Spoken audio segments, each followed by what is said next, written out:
నమస్తే. Welcome to Andhraprabha. నేను ప్రశాంత్. ప్రస్తుతం గోల్డ్ అండ్ సిల్వర్ రేట్ ఏ విధంగా ఉంది? పెరుగుతూ ఉందా? తగ్గుతూ ఉందా? మరి రాబోయే రోజుల్లో ఏ విధంగా ఉండబోతుంది? ఇప్పుడు కొనొచ్చా? కొనకూడదా? అనే పూర్తి వివరాలైతే తెలుసుకుందాం. దీని గురించి అయితే మాట్లాడేందుకు ప్రస్తుతం మనతో పాటు గోల్డ్ అనలిస్ట్ జీవి సత్యనారాయణ గారైతే మనతో పాటు ఉన్నారు. నమస్తే అండి. నమస్తే.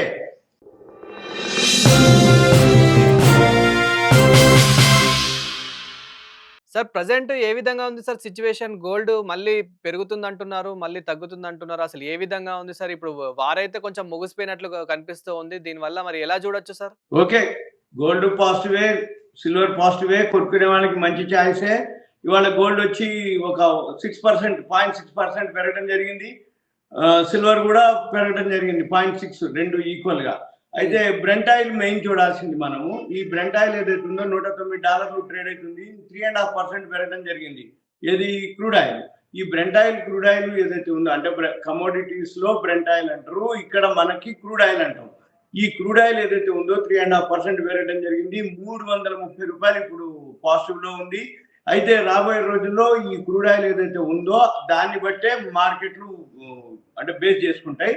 మొన్నటి వరకు ఈ గోల్డ్ సిల్వర్ ఫాల్ అయింది. ఎందుకు ఫాల్ అయింది అంటే జనరల్ యుద్ధ వాతావరణం ఉన్నప్పుడు గోల్డ్ సిల్వర్ పెరగాలి. కానీ ఎందుకు పెరిగింది, ఎందుకు పడింది అనే దానికి రీజన్ ఏంటిది అంటే ఈ టర్కీ దేశం ఏదైతే ఉందో వాళ్ళు దాన్ని తుర్కియా అంటారు. ఇప్పుడు అంటే తుర్కియా ఇప్పుడు పేరు, దాని పేరు. వాళ్ళు అమ్మటం మొదలు పెట్టిర్రు. వాళ్ళు ఈ మధ్య కాలంలో ఎప్పుడైనా కానీ మనం గమనించవలసింది ఏంటిది అంటే ఏ దేశమైనా సరే ఏదన్నా సరే ఇప్పుడు అంటే crude oil, natural gas effect తోటి ప్రపంచ దేశాలన్నీ కూడా అంటే ఇరాన్, అమెరికా వాళ్ళు యుద్ధం చేస్తున్నారు కాబట్టి వాళ్ళ డ్యామేజ్ వాళ్ళది అయిపోయింది ఆల్రెడీ. కానీ ఈ క్రూడ్ ఆయిల్, న్యాచురల్ గ్యాస్ తోటి మిగిలిన దేశాలు కూడా ఎఫెక్ట్ ఉంటాయి. ఏది? సప్లైలో కానీ, ఇన్ఫ్లేషన్ పెరగటంలో కానీ, ఆర్థిక వ్యవస్థ చిన్న భిన్నం అయిపోయినాయి ఆల్రెడీ. చిన్న దేశాలు తొందరగా తట్టుకోలేవు అనమాట. అంటే పెద్ద దేశాలు తట్టుకుంటే కానీ ఇప్పుడు ఈ టర్కీ ఏదైతే ఉందో చిన్న దేశం అది తట్టుకోలేకపోవటం. అంతకుముందు కూడా మనమే వాళ్ళకి కొన్ని సప్లై చేయడం కూడా జరిగింది. ఏది? దాన్నే ఇప్పుడు తుర్కీ అంటారు. మన నుంచి అప్పుడు అంతకుముందు మన భారతదేశం వాళ్ళకి మందులు, ఆహారం కూడా సప్లై చేసింది. మళ్ళీ ఈ ఆపరేషన్ సింధూర్ టైంలో ఇదే టర్కీయే మళ్ళీ పాకిస్తాన్‌కి సపోర్ట్‌గా కూడా ఉండటం జరిగింది. ఇప్పుడు వాళ్ళు సర్వైవ్ అయ్యేటట్లేదు ఆ దేశం. అందుకని వాళ్ళు ఏం చేసిర్రు? బంగారాన్ని అమ్మేయటం జరిగింది. అయితే వాళ్ళది ఒక కరెన్సీ ఉంటుంది. ఆ కరెన్సీ ఏదైతే ఉందో లీరా అంటారు దాన్ని. అంటే ఇప్పుడు మనది రూపాయి ఎలా అయితే అంటామో ఈ టర్కీ యొక్క రూపాయి ఏదైతే ఉందో లీరా అంటారు. ఆ లీరా ఒక్కసారిగా వాల్యూ పడిపోవటం జరిగింది. ఇక్కడ అంటే ఇన్ఫ్లేషన్ పెరగటం, క్రూడ్ ఆయిల్ సప్లై లేకపోవటం, గ్యాసు లేక సప్లై లేకపోవటం, ధరలు పెరగటం, దాంతోటి లీరా పడిపోయింది. ఎప్పుడైతే ఈ లీరా పడిపోవటం జరిగిందో వాళ్ళు అంతకుముందు నుంచి ఎవరైతే అంటే ఈ టర్కీ దేశం గోల్డ్ కొనుక్కుంటూ వచ్చింది. ఒక్కసారిగా వాళ్ళు ఈ 14 రోజుల్లో, గత 14 రోజుల్లో ఇవాళ యుద్ధం మొదలయ్యి ఫిబ్రవరి 28 వాటికి 31వ రోజు. ఈ 31వ రోజుల్లో మనం రోజు చూస్తూ ఉంటే గోల్డ్, సిల్వర్ పడుతూ వచ్చింది. ఎందుకు పడుతూ వచ్చింది అనే దానికి రీజన్ ఏంటిది అంటే ఇది. ఈ 14 రోజుల్లో ఈ టర్కీ దేశం ఏదైతే ఉందో 58 టన్నుల బంగారం అంటే 67,000 కోట్ల రూపాయలు ఇది అమ్మేయడం జరిగింది. దీంతోటి ఒక్కసారిగా గోల్డ్, సిల్వర్ సెల్లింగ్ ఎఫెక్ట్ రావడం జరిగింది, తగ్గడం జరిగింది. ఇది కొనుక్కోవడానికి ఆపర్చునిటీ. ఇది ఒక్క టర్కీనే కాదు, రాబోయే ఇలానే కంటిన్యూ అవుతుంది. ఏప్రిల్ 6 వరకు ఈ ట్రంప్ ఇరాన్కు ఆంక్షలు విధించడం జరిగింది. ఏది? 15 అంశాల మీద అగ్రిమెంట్కి.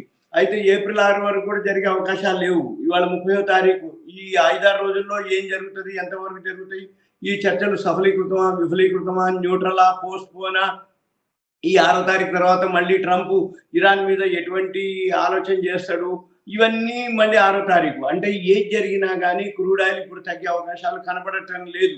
ఎందుకంటే మళ్ళీ ప్రొడక్షన్, ఈ సప్లై రావాలి. ఇవన్నీ జరిగి పాత రోజుల్లో $70 ఉన్నటువంటి ఈ ఈ క్రూడ్ ఆయిల్, బ్రెంట్ ఆయిల్ ఇప్పుడు $109 ట్రేడ్ అవుతుంది. అంటే రాబోయే రోజుల్లో చిన్న చిన్నగా $1, $2, $5, $3 పెరిగి ఎంతైతే పెరుగుతూ వచ్చిందో ప్రపంచ దేశాలన్నిటికీ ప్రాబ్లమే.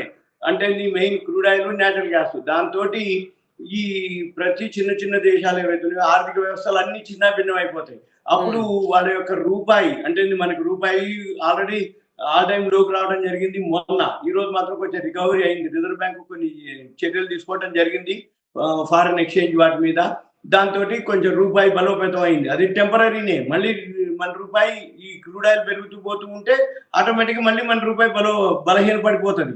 అంటే ఈ టర్కీ లాంటి దేశాలు తట్టుకోలేక వాళ్ళు ఏం చేస్తారు, అమ్మేయటం జరుగుతుంది. ఇలా ఇప్పుడే కాదు, రాబోయే రోజుల్లో ఏ ఏ దేశాలు ఎంతంత నిల్వలు ఉన్నాయో, మెయిన్ ఆర్థిక వ్యవస్థ చిన్నాభిన్నం కాకుండా ఉండాలి అంటే ఏ దేశమైనా సరే, పూర్వకాలంలో కానీ ఇప్పుడు కానీ ఎప్పుడైనా సరే మెయిన్ చూసేది ఏంటి, ఏదైనా యుద్ధ వాతావరణం కానీ అనిశ్చిత పరిస్థితులు వచ్చినప్పుడు ఈ రూపాయి, అంటే ఏ దేశం యొక్క ఆ రూపాయి ఉందో అది బలహీన పడిపోతే ఆటోమేటిక్ గా వాళ్ళు ఏం చేస్తారు, వాళ్ళ దగ్గర ఉన్న బంగారం నిల్వలు అన్ని కూడా అమ్మకం పెడతారు. ఎప్పుడైతే వరల్డ్ మార్కెట్ లో అమ్మకం పెడతారో ఆటోమేటిక్ గా సప్లై పెరుగుతుంది, ఆటోమేటిక్ గా ధర పడిపోతుంది, బంగారం అంటే సెల్లింగ్ ప్రెషర్ వస్తుంది.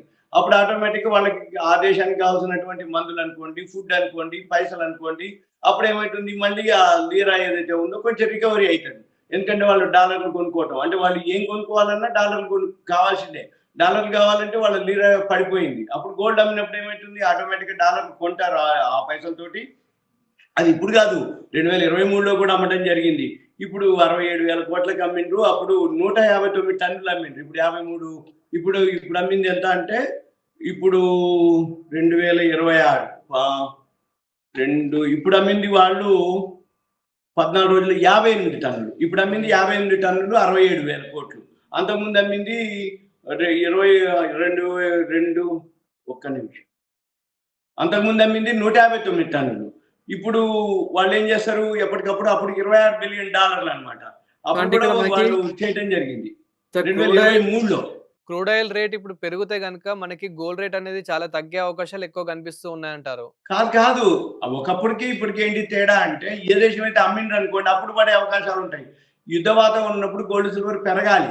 అయితే అవును. ఇప్పుడు ఫోకస్ అంతా బ్రెంట్ ఆయిల్ మీద ఉంది కాబట్టి గోల్డ్ సిల్వర్ పెద్దగా పెరగదు. కానీ ఈ ఆపర్చునిటీ తోటి గోల్డ్ సిల్వర్ పడింది కాబట్టి కొనుక్కునే వాళ్ళకి అవకాశం. అయితే ఇలా కనుక ఒక టర్కీనే కాదు, రాబోయే చిన్న చిన్న దేశాలన్నీ కనుక అమ్మకాలు పెట్టిండ్రు అనుకోండి, ఆటోమేటిక్గా ఇంకా గోల్డ్ సిల్వర్ ఫాల్ అయ్యే అవకాశాలు ఉంటాయన్నమాట. అంటే ఇప్పుడు మనం చూడవలసింది ఏంటిది, గోల్డ్ సిల్వర్ ఇప్పుడు గోల్డ్ వచ్చి $4,560 ఉంది. మొన్న ఆ మధ్య $5,200 వరకు కూడా పోవడం జరిగింది.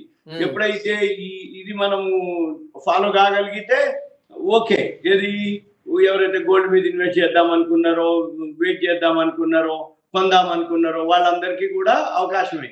అయితే ఏదున్నా కానీ ప్రపంచ ఆర్థిక వ్యవస్థ చిన్నభిన్నం అయిపోతుంది. ఈ క్రూడ్ ఆయిల్, బ్రెంట్ ఆయిల్ కనుక ఇంకా పెరుగుతూ ఉంటే ఇన్ఫ్లేషన్ పెరుగుతుంది. అంటే ప్రతి దేశంలో ఇన్ఫ్లేషన్ పెరుగుతుంది. చిన్న చిన్న దేశాలన్నీ వాళ్ళు తట్టుకోవడానికి మెయిన్ వాళ్ళ దగ్గర ఉన్నటువంటి బంగారం నిల్వలు అమ్మాల్సిందే. ఆటోమేటిక్గా అప్పుడు గోల్డ్ సిల్వర్ ఇంకా ఫాలో అయ్యే అవకాశాలే కనపడుతున్నాయి. వాళ్ళు ఎప్పుడు మళ్ళీ తగ్గినప్పుడే కొనుక్కుంటారు. అది ఎప్పుడు తగ్గుతుంది అంటే ఈ బ్రెంట్ ఆయిల్ తగ్గితే తప్ప గోల్డ్ సిల్వర్ మళ్ళీ ఇంకా అంటే ఆ చేంజెస్ అన్నమాట. ఆ చేంజెస్ ఉన్నప్పుడు తప్ప మనం చేయడానికి వీలు కాదు. సరే, అదే విధంగా ఇప్పుడు మనకి గోల్డ్ గనుక మనకి ఇప్పుడు ఏదైతే అమెరికా డాలర్ ఉందో, ఆ డాలర్ గనుక స్ట్రాంగ్ అవుతే మళ్ళీ గోల్డ్ అనేది మనకి తగ్గుతుందనుకోవచ్చా సార్? అదొక రీజన్. ఇప్పుడు గోల్డ్ డాలర్ ఎప్పుడైతే స్ట్రాంగ్ అవుతుందో గోల్డ్ సిల్వర్ ఫాల్ అనేది ఒక రీజన్. ఇప్పుడు అదొకటి కాకుండా ఇప్పుడు ప్రపంచవ్యాప్తంగా ఈ సుంకాలు, టారిఫ్లు లేవు. ఒకప్పుడు సుంకాలు, టారిఫ్లు ఇష్యూ ఉన్నప్పుడు గోల్డ్ సిల్వర్ మీద ఫోకస్ చేసారు. ఇప్పుడు అంతా బ్రెంట్ ఆయిల్, అమెరికా ఇరాన్ యుద్ధ వాతావరణం. అది 6వ తారీఖు దాకా డెడ్ లైన్. మళ్ళీ ఇంకొకటి, ఈ డెడ్ లైన్ కి ఇప్పుడు హాలిడేస్ ఉన్నాయి. ఇప్పుడు సపోజ్ మనకి రేపు మార్కెట్ మహావీర్ జయంతి హాలిడే ఉంది, కానీ మన షేర్ మార్కెట్ రేపు మార్నింగ్ హాలిడే, కానీ ఈవినింగ్ మళ్ళీ 5 o'clock కమోడిటీస్ మార్కెట్ ఓపెన్ అవుతుంది. మళ్ళీ ఫ్రైడే వచ్చి గుడ్ ఫ్రైడే ఉంది. గుడ్ ఫ్రైడే వరల్డ్ మార్కెట్ మొత్తం హాలిడే. మళ్ళీ సాటర్డే, సండే హాలిడే. అంటే నీ 3 సెలవులు ఉన్నాయి. అంటే మనకు వచ్చేటప్పటికి 2 వర్కింగ్ డేస్, అదే 2 సెలవులు, 2 వీకెండ్ హాలిడేస్, 4 రోజులు. అంటే ఉన్న 7 రోజుల్లో 4 రోజులు పోతే 3 రోజులే వర్కింగ్ డేస్. 3 రోజుల్లో మన మార్కెట్లు ఈ 6వ తారీఖు దాకా కూడా పెరిగే అవకాశాలు ఏం కనపడట్లేదు ఇవాళ. ఎందుకు అంటే మంత్లీ ఎక్స్పైరీ ఉంది నిఫ్టీ రేపు. ఆ మంత్లీ ఎక్స్పైరీ నిఫ్టీ ఏదైతే ఉందో ఈ రోజే క్లోజ్ అవుతుంది అది. అందుకని చెప్పేసి ఈ రోజే మార్కెట్ ఫాలో అవడం జరిగింది. అంటే రేపు లేదు సెలవు, మళ్ళీ ఎల్లుండి వచ్చేటప్పటికి మంత్లీ ఫ్యూచర్స్ ఓపెనింగ్ డే ఉంటుంది, ఏది ఏప్రిల్ మంత్కి. కానీ ఈ 6వ తారీఖు దాకా ఇరాన్ అమెరికా చర్చలు ఉన్నాయి కాబట్టి పెద్దగా మూవ్మెంట్ ఉండదు. కాబట్టి ఆపర్చునిటీ ఎవరికి, కొనుక్కునే వాళ్ళకి ఆపర్చునిటీ, వాల్యూ ఉన్న స్టాక్స్ అబ్జర్వ్ చేసి కొనుక్కోవడం ఒక పద్ధతి. రెండోది, ఎవరు కొనుక్కున్నా ఒక 6 నెలలు, సంవత్సరం పాటు వెయిట్ చేయాల్సిన అవసరం ఉంది. అదే సార్. అంటే ఇప్పుడు అసలే మన 2 తెలుగు రాష్ట్రాల్లో పెళ్లిళ్ల సీజన్ గాబట్టి, ముఖ్యంగా చాలా మంది కొందామనుకుంటారు. అండ్ అదే విధంగా ఇన్వెస్టర్స్ గూడా చాలా మంది ఇప్పుడు ఇన్వెస్ట్ చేద్దామని రెడీగా ఉన్నారు. సో, వారికేం జెప్తారు సార్? అంటే ఇప్పుడు కొనుక్కోవచ్చు అవకాశం. ఎందుకంటే ఈ తగ్గడం అనేది వాళ్ళు టర్కీ అమ్మింది కాబట్టి కొంచెం తగ్గింది. మళ్ళీ హ్మ్. ఓవరాల్‌గా దాని రేట్లు దానికే ఉంటాయి. న్యూట్రల్‌గా ఉంటుంది. 1%, 1.5%, 2% అటు ఇటుగానే ఉంటుంది. మనం చూడవలసిందల్లా ఇంకోటేంటిదంటే ఇప్పుడు రేపటితోటి 31 మార్చ్ అయిపోతుంది ఫైనాన్షియల్ ఇయర్. అవును. ఏప్రిల్ 1 నుంచి న్యూ ఫైనాన్షియల్ ఇయర్ ఓపెన్ అయితుంది. యాన్యువల్ రిజల్ట్స్ వస్తాయి. ఏది మార్చ్ 31 అయినాక ఈ కంపెనీ ఆడిటెడ్ రిజల్ట్స్ వస్తుంటాయి ఫస్ట్ వీక్ తర్వాత. మళ్ళీ 6వ తారీఖు తర్వాత మళ్ళీ ఇరాన్, ట్రంప్ ఏమైతుందో తెలవదు. దాన్ని బట్టి మళ్ళీ మన మార్కెట్లు అనుకోండి, గోల్డ్, సిల్వర్ అనుకోండి, మనం గమనించవలసింది బ్రెంట్ ఆయిల్ పాజిటివా, నెగెటివా, న్యూట్రలా. హ్మ్. 100 పైన ఉందనుకోండి, ఇవన్నీ మన మార్కెట్లన్నీ ఫాలో అవుతాయి. 100 లోపు కనుక వచ్చింది, అంతకుముందు కరోనా టైంలో అయితే మైనస్లో ఉంది, అదే క్రూడ్ ఆయిల్. మరి హ్మ్. ఇప్పుడు 108, $109 ఉంది. అది ఇంకా పెరుగుతుంది అనుకోండి, అన్ని ఇన్ఫ్లేషన్ పెరుగుతాయి, ఎకానమీ స్లో డౌన్ అయిపోతాయి. ఇంకా ఏ దేశాలు ఎన్ని టన్నులు అమ్ముతాయో చూడాలి ముందు. ఇప్పుడు టర్కీ ఒకటి అనౌన్స్ చేసింది. ఇంకా వేరే దేశాలు కూడా అమ్మకం మొదలుపెట్టినాయి అనుకోండి, మీరు అన్నట్టు గోల్డ్ సిల్వర్ ఇంకా ఫాలో అయ్యే అవకాశం ఉంది. మనకి పెళ్ళిళ్ళ సీజన్ కాబట్టి కొనుక్కునే వాళ్ళకి మంచి ఛాయిసే. ఏది హ్మ్. ఈ అవకాశం మరి మనకి దాదాపు ఉన్నట్టే ఎంత ఏది సమయం పట్టొచ్చు సార్? కొనుక్కోవడానికి. అలా తగ్గడానికి, ఫాల్ డౌన్ కావడానికి దాదాపు ఎంత సమయం పట్టొచ్చనుకోవచ్చు? ఇది ముందు 6వ తారీఖు అయిపోవాలి. ఈ ఇరాన్ అమెరికా చర్చలు ఎంతవరకు అవుతుందో చూడాలి. హ్మ్. దాన్ని బట్టి మనం చూడాలి. సార్ అదే విధంగా ఇప్పుడు సిల్వర్ పరిస్థితి ఏంటి సార్? ఎందుకంటే మనం సార్ 2 రోజుల క్రితం చూసుకుంటే మనకి గోల్డ్ రేట్ అనేది పెరుగుతుంది. అదే విధంగా సిల్వర్ రేట్ అనేది తగ్గింది. దాదాపు 15,000 ఒకేసారి తగ్గింది. 2 ఈక్వల్ ఉంటాయి. అట్లుండదు జనరల్‌గా. ఎప్పుడో ఒకసారి గాని జనరల్‌గా గోల్డ్ పెరిగినప్పుడల్లా సిల్వర్ పెరుగుతది. కానీ పడేటప్పుడు 2 తగ్గుతాయి గానీ, పెరిగేటప్పుడు గోల్డ్ కంటే సిల్వర్ ఎక్కువ ఫాస్ట్‌గా పెరుగుతది. అది ఇండస్ట్రీ యూసేజ్ ఎక్కువ ఉంటుంది. హ్మ్. అందుకని బిజినెస్ పరంగా చేసేవాళ్ళు సిల్వర్‌నే తీసుకోవాలి. సిల్వరు బిజినెస్ పరంగా ఇన్వెస్ట్‌మెంట్ అంటే వాడుకోవటానికి, మ్యారేజ్ ఉన్నాయి కాబట్టి అది గోల్డ్‌కే తీసుకోవాలి. ఓకే. సో, ప్రెజెంట్ అయితే ఇన్వెస్ట్ చేసే వారికైతే ది బెస్ట్ టైమ్ అంటారు. ఇది రైట్ టైమ్.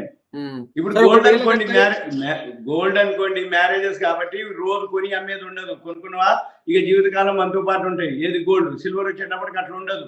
అది బిజినెస్ పరంగానే ఉంటుంది. ఎందుకోసం అంటే ముందు గోల్డ్ కొనుక్కోవడానికే సరిపోవు పైసలు. ఇంకా సిల్వర్లు కొనుక్కొని చెంబులు, గ్లాసులు, ప్లేట్లు అనేదానికి కొంచెం ఓకే, ఫైనాన్షియల్ సౌండ్ ఉన్న వాళ్ళు కొనుక్కుంటారు.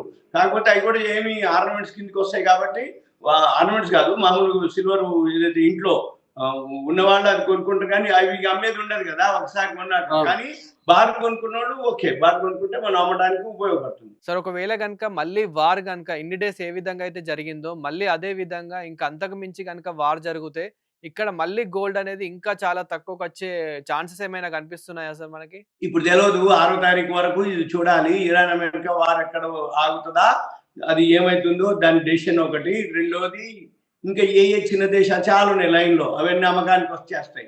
ఆ అమ్మకానికి వచ్చేస్తే ఆటోమేటిక్గా ఇంకా ఫాలో అయ్యే అవకాశాలే కనపడుతున్నాయి రాబోయే రోజు. సో, అలా అమ్మకానికొచ్చినప్పుడు మన భారత్ తీసుకోవడానికి రెడీగా ఉందా సార్? అవును, మరి ఆటోమేటిక్గా ఇప్పుడు తగ్గిపోతే మార్కెట్లో సప్లై పెరుగుద్ది కదా. ఇది హ్మ్. ఎకనామిక్స్ అనమాట. అంటే డిమాండ్, సప్లై, యూసేజ్, ప్రొడక్షన్ అనమాట. అంటే ఎప్పుడైతే సప్లై మార్కెట్లోకి పెరుగుతుంది, ఇప్పుడు క్రూడ్ ఆయిల్ ఎందుకు పెరిగింది? సప్లై లేదు. అంటే అవును. హర్ముజ్ జలసంధి నుంచి రావట్లేదు కాబట్టి సప్లై లేదు. అంటే ప్రొడక్షన్ ఉంది, ఇరాన్లో ఉంది, రష్యాలో ఉంది, ప్రొడక్షన్ అన్నిట్లో ఉన్నాయి. కానీ యూసేజ్ అలానే ఉంది, డిమాండ్ అలానే ఉంది, ప్రొడక్షన్ ఉంది. కానీ సప్లైలో మిస్ మ్యాచ్ అయింది. ఇది కూడా అంతే. సప్లై మిస్ మ్యాచ్ అవ్వటం ఏంటంటే ఇప్పుడు సప్లై పెరుగుద్ది. ఏదైతే ఒక దేశం అమ్మకానికి పెట్టిందో సప్లై పెరుగుద్ది. సప్లై పెరిగిందంటే ఆటోమేటిక్గా రేట్ ఫాల్ అవుతుంది. అంటే డిమాండ్ తగ్గిపోతుంది. డిమాండ్ అలానే ఉన్నా కానీ సప్లై పెరిగినప్పుడు యూసేజ్ అలానే ఉన్నా కానీ ధర తగ్గిపోతుంది అనమాట. ధర తగ్గిపోయినప్పుడు కొనుక్కోవడానికి అవకాశం. Okay. Okay sir. Thank you sir. Thank you so much. Thank you.